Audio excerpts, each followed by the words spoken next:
जब से ईरान ने सऊदी अरब के साथ हाथ मिलाया है, तब से मिडिल ईस्ट में हलचल बढ़ गई है। दोनों देश जो एक दूसरे को फूटी आंख नहीं सुहाते थे, अब एक दूसरे के साथ राजनीतिक संबंध कायम करने की तैयारी में है। हाल ही में सऊदी अरब और ईरान के बीच शांति समझौता हुआ है, लेकिन दोनों देशों के बीच हुए शांति समझौते से सबसे ज्यादा इजराइल परेशान है।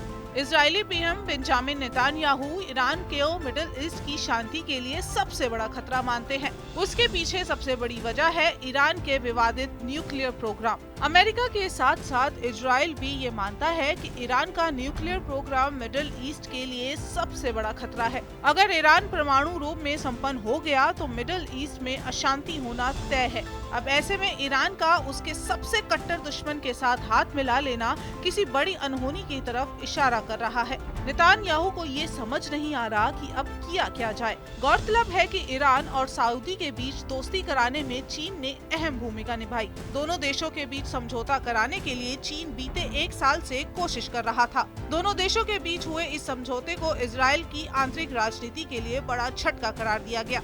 दिलचस्प बात यह है कि ये समझौता ऐसे वक्त में हुआ है जब नेतान्याहू के खिलाफ इजराइल में असंतोष बढ़ता जा रहा है। अब जो समझौता सऊदी अरब और ईरान के बीच हुआ है, उसे मिडिल ईस्ट में हाल के दिनों में राजनीतिक तरीकों में बदलाव के एक बड़े उदाहरण के तौर पर देखा जा रहा है।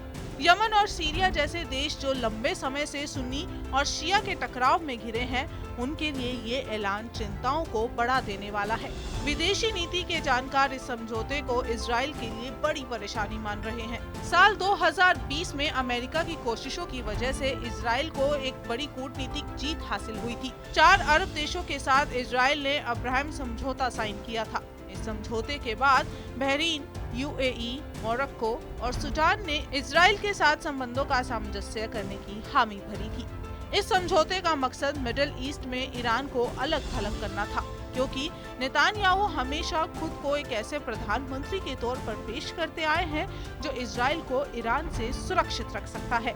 ऐसे में सऊदी अरब के साथ इजराइल के बेहतर संबंध नेतान्याहू के लिए बड़ा मौका होते। हालांकि दोनों देशों के बीच रिश्ते 2 सालों से सुधरे हैं, लेकिन फिर भी मिडिल ईस्ट में यहूदी देश को मान्यता नहीं देना चाहता। उधर ईरान और सऊदी अरब के बीच जो समझौता हुआ है, उसने इजराइल के पूर्ण देश वाले दर्जे के सपने पर पानी फेर दिया है। सऊदी अरब के फैसले से अब इजराइल के क्षेत्र में अकेला पड़ गया है, क्योंकि पिछले साल यूएई ने ईरान के साथ औपचारिक रिश्ते शुरू कर दिए हैं।